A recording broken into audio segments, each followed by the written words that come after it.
हाय दोस्तों, नमस्कार, प्रणाम, सलाम आप सभी को। आज हम इंडियन कंटेंट और थिंग्स आप भोजपुरी चैनल के माध्यम से हमारे साथ में एक संत भगवान हैं, ये सारंगी लेके संत जी कुछ सुनाएंगे आप सबको। तो आप सब अपना प्यार आशीर्वाद दीजिए और सुनिए, और हमारे चैनल को लाइक सब्सक्राइब शेयर ज़रूर करें। चलिए संत जी कुछ सुना दीजिए।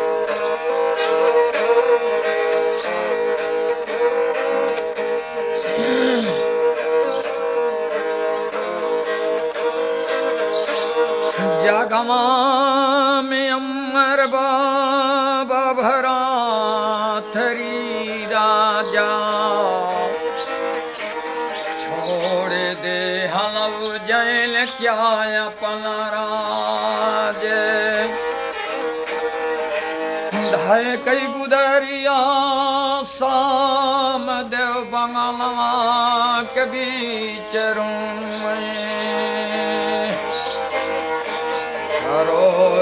रोए बाबुए कर तिल जवाब। जमने गुरु अवा करऊ रे चेलामा के भैला, पछवा चले निया बनब सरकार। कपड़ा रंगई बस चगरुआ हमारे मालिक, मथवा पर चब गुरु के भभूत।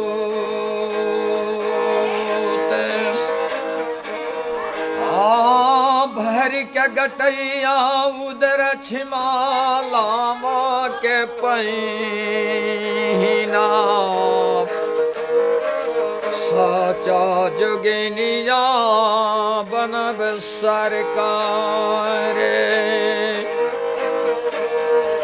हे बन के जोगिनिया तोहरे संहारिया में चलबे,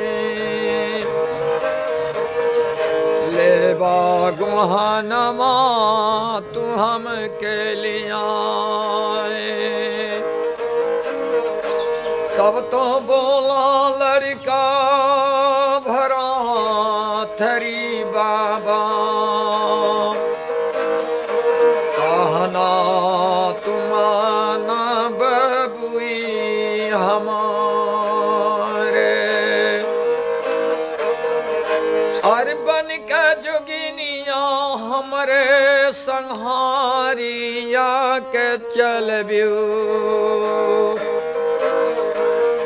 गरिया दई है नगर के लोग, के हुए कहाँ है जोगी माता मायला गए,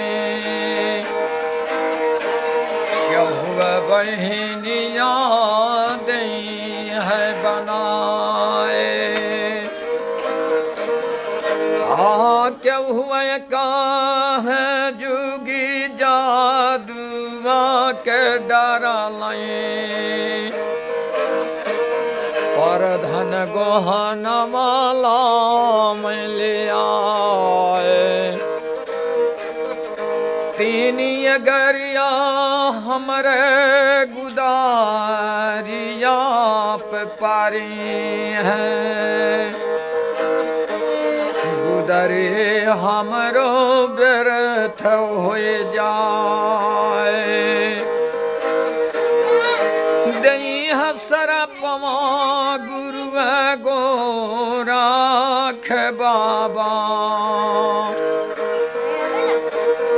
अरे कुम्हे नरक हुई है हमार। छोड़ द पछड़वा हमरे जोगिया के रानी, बहुत दिन रख लो हम के बिल हमारे। तब तो बोला शाम देव बंगालवा के रानी, कहना तुमाना हमारे सरकार।